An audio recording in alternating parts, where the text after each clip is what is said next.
So I just got the Asus TUF Gaming F15 laptop, and I'm gonna show you why it is the best budget laptop to buy right now, even though the 12th gen is out. Let's get right to it. Alright, to get started, the model we are looking at today is an Asus TUF Gaming F15 FX506HM. The full model number is right here. Let's get the specs out of the way first. It comes with an Intel 11400H CPU, which is a 6-core 12-thread CPU which can boost up to 4 GHz all cores, as well as an RTX 3060, which is boost capability of 95 watts. It also packs 16 GB of 3200 MHz DDR4 memory with a CL32 timing. And for storage, it contains a Gen 3 500 GB SSD from Intel. On the outside, you get a few USB ports, so 3 USB 3.2 Gen 2 USB ports, as well as a Thunderbolt 4 port, which I'll get to in detail in a few seconds. It also comes with HDMI 2.0B, I believe. Let me double check and put it right up here. By the way, the GPU is directly wired to the Thunderbolt port and not the HDMI port. So if you plan to use high refresh rate monitors that are beyond 1440p or 4K, you might want to use the Thunderbolt adapter rather than the HDMI cable. You get a single LED RGB keyboard, so it's all the same color. You can have it rainbow or do other things, but it's basically all the same color. And you get this basic precision driver touchpad, which is pretty standard among gaming laptops. Also, there is a 720p webcam with a couple of microphone arrays as well. And lastly, it has a 144Hz screen with adaptive sync, which is VESA certified and controlled by the Intel driver and not the NVIDIA G-Sync driver. But it's basically the same thing. I really like the design of this laptop because the outer logo and the design is very minimal and it does not look like gamery, like my previous Acer laptop, which was all red lines, race stripes and stuff like that. All the gaming stuff, gaming branding lives in between the screen and the keyboard, so you can see the TUF Gaming logo up there, as well as you see all the RGB glory, as well as, you know, the 144Hz and all the stickers inside. Oh yeah, it also has gigabit Ethernet if you care about that. I personally always use Ethernet, so it's handy to have it on board. It has a 90 watt-hour battery, which is a 4-cell battery, and it lasts about 6 hours on normal use and about 2 hours with light gaming workloads. Now, what do I mean by light gaming? I'd say limiting your game to 60 to 90 FPS, so Rocket League, games like that, you can easily play at 90 FPS, and you can probably get about 1.5 to 2 hours easily. But why would you need to game on battery? I personally set it in the My Asus app to never charge the battery to 100% and keep it to 60%, and that will have the battery health not drop drastically over a period of time. Opening up the back of the laptop, you get an extra SSD slot, which I've installed a Samsung 960 EVO SSD on. I currently have two 500 gig SSDs, so a total of 1 TB of NVMe storage, and then I have a few external SSDs that I use it with. And they work just fine with the USB 3.2 Gen 1 interface, which is 5 gigabit if you're keeping track of USB naming schemes. But I know why you're all here. You're here to check how many FPS can I get in X game. Let's test a bunch of games out, including some esports and some story titles like God of War, Fortnite, Days Gone. Also, just to let you know guys, before I show all the results, that I have undervolted my CPU from the BIOS, a video that I've made on that exact topic for this exact laptop, just up there for you to check it out. So without further ado, let's get into some productivity benchmarks, and then we'll do some real-world testing of productivity apps, and then we'll do some gaming benchmarks. Alright, so now let's look at the multi-core score.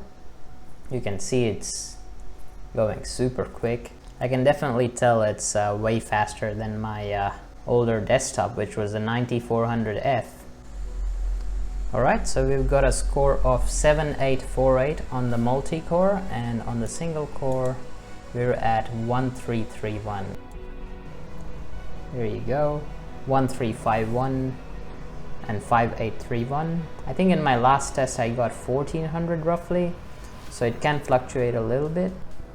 Yep, we got a CUDA score of 110,634. The graphics core is running at roughly 1600 megahertz under load in this particular benchmark, but I have seen it go as high as 2000.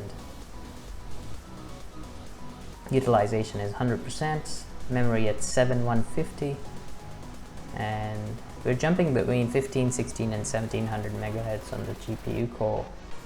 Alright, so we have the results. It's 4882 superposition, not a bad result by any means. Alright, so we've got the time spy result here, which is 7283 overall, and the average score for this kind of config is 7.94. I'm assuming that score is when you connect it to an external monitor and direct drive the application instead of going through the integrated graphics. So here's Overwatch, running 140 FPS. I think it's all maxed out. How much more performance do you actually need? And if you do, there is that Thunderbolt 4 port that you can put a 3080 or a 4090 in future to get like crazy performance boost. These settings are recommended by Wacky Jackie 101, a PUBG streamer.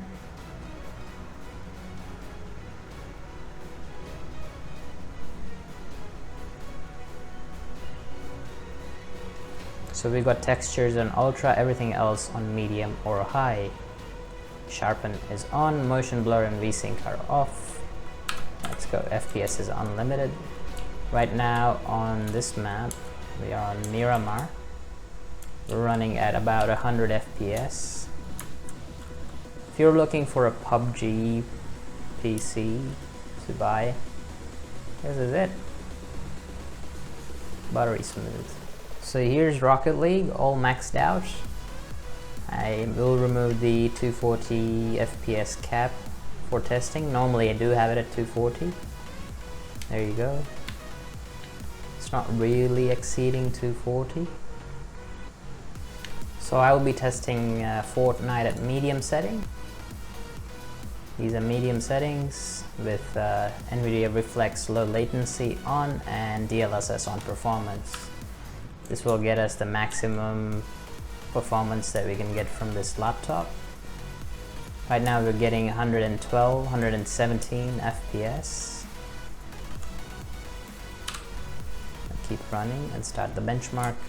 Alright, these are the settings we're running at. They're all set to high by auto. VSync is disabled. We're averaging above 200 FPS. So impressive and pretty predictable. Inside smoke we're getting about 60 to 70 FPS. For Honor is the next game we are testing. You can see we're running at 60 FPS in the menu, and here are my graphics settings. Set to custom. Everything is basically max. These are the benchmark numbers. We've got an average of 125 FPS, max FPS of 165. So you guys can see we're running pretty high settings, pretty much maxed out. Display set to 144 Hz. Let's load up. There you go, all maxed out settings. Running 80 FPS, pretty smooth experience on the built-in display. Just gonna walk through here. Right, so we're in game of Call of Duty Vanguard. You can see all the settings are maxed out. Graphics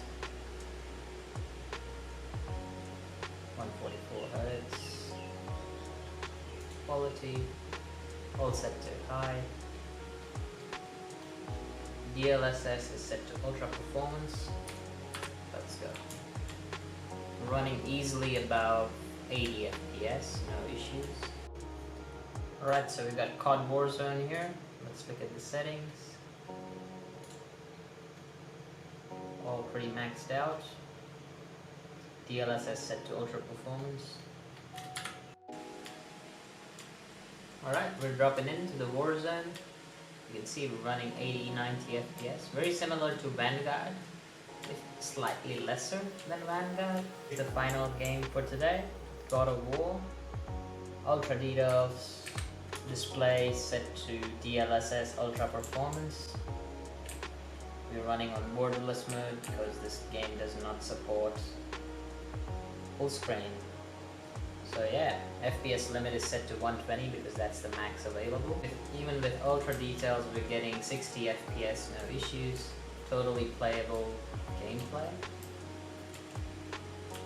God of War, very recent title on PC. Absolutely beautiful graphics. So far, we've seen this laptop crush benchmarks, esport titles above 100 FPS in almost all games, as well as 60 FPS on ultra settings on AAA titles such as God of War and others. But it doesn't stop there. We can also see here that in DaVinci Resolve, it's also killing it with smooth playback and scrubbing experience, as well as exporting video that is, say, 10-minute long in less than that time. So 6 minutes roughly for a 10-minute 4K H.264 export to YouTube, for example. Alright guys, so we got all these clips here. We can auto sync audio here very easily. Boom, done. Now I can place these clips into a timeline. You can see we can, like, I'm recording on OBS in the background. NVENC is working hard. This is decoding real time, no timeline proxy, funny business, timeline resolution set to 4K. Absolutely killing it with the playback, no issues. Now let's get to the nitty-gritty of why you should get this laptop. If you're looking for a laptop that is going to meet all your needs for gaming right now and then some without emptying your wallet completely, this thing at $1,100 is an amazing steal. Why? Let me explain. For $1,100 you get the 16GB 3200 MHz 11400H, all the specs, RTX 3060. If you try and buy that on a 12th gen Intel platform or the older Ryzen 5800H or 5600H platform, they cost so much more and you miss out on functionalities such as Thunderbolt 4, where you can connect external GPUs to the laptop. That's number one. Number two, if you look at the price of those laptops, so that laptop for $1,100 you get a 12500H, 8GB of single channel memory, which is DDR5, but what's the point if it's not dual channel, and an RTX 3050 for the same price as this guy, which is twice the memory, almost twice the performance. And if you wish to purchase a 3060 laptop with, say, the newest 12th gen 12700 or 12800H processors, they cost almost double, and you still get just an RTX 3060, which is about 10 to 20% faster than this guy, and you're almost paying double for that. So I'll leave you guys with that to decide. In normal circumstances, I would not recommend buying older gen hardware, but because of the chip shortage worldwide, as well as the GPU demand going up on the desktop end, laptops are also seeing a little bit of inflation. So when the models are really new, you should really not buy a latest gen model. It will take at least 3 to 4 months for the price to come back down to normal levels. Fun fact, the MSRP of the laptop I have is roughly $1,500. So you're saving a huge amount, and it comes to a percentage that's almost 30% less from the MSRP. And the laptop is built really well to withstand high temperatures, low temperatures, drops, etc., whatever you want to throw at it. And RGB is just a nice touch. Everyone knows it gives you more FPS, right? The last thing is Thunderbolt 4. If you buy an AMD Ryzen system which is similarly priced and similarly spec'd, you will be missing out on DisplayPort functionality, so you won't be able to run high refresh monitors with G-Sync. While some monitors do support HDMI based G-Sync or FreeSync, I personally prefer the DisplayPort based one. And also this laptop has the Thunderbolt 4 port wired directly to the NVIDIA GPU, so you can get 10 to 20% more FPS if you connect an external monitor and set it to second monitor only. That way your internal GPU is completely disabled and you will have that extra performance boost, because the power can then be allocated to the discrete GPU, which is 3060 in this case, and the iGPU remains idle or turned off. In my experience, the number I showed you today, you will be getting 10 to 20% more FPS in basically every game, including esports ones, where the FPS jumps would be even higher. Say if you're running at 150 FPS, you'd be running at 165, 170. Yes, it doesn't make a huge difference at that much FPS level, but 1% lows see a massive improvement when you use an external monitor. So if you do plan to use an external monitor, go get a USB-C to DisplayPort adapter like this one, plug an external monitor in, and enjoy that extra FPS. Anyway guys, I hope you enjoyed this video, and I hope I can convince you to buy this laptop instead of the latest gen ones, because this thing was a great deal. And it still is, while the stocks last. Also, let me know down in the comments, which laptop have you considered purchasing, and have you even looked at this model or not? I will have the link to this laptop in the description below for you to check out. If this video helped you, smash that like button, consider subscribing and dinging that notification bell if you want to watch more tech videos and laptop reviews. Thank you very much for watching. See you guys in the next one. This laptop has the Thunderbolt 4, and also this laptop has the Thunderbolt port.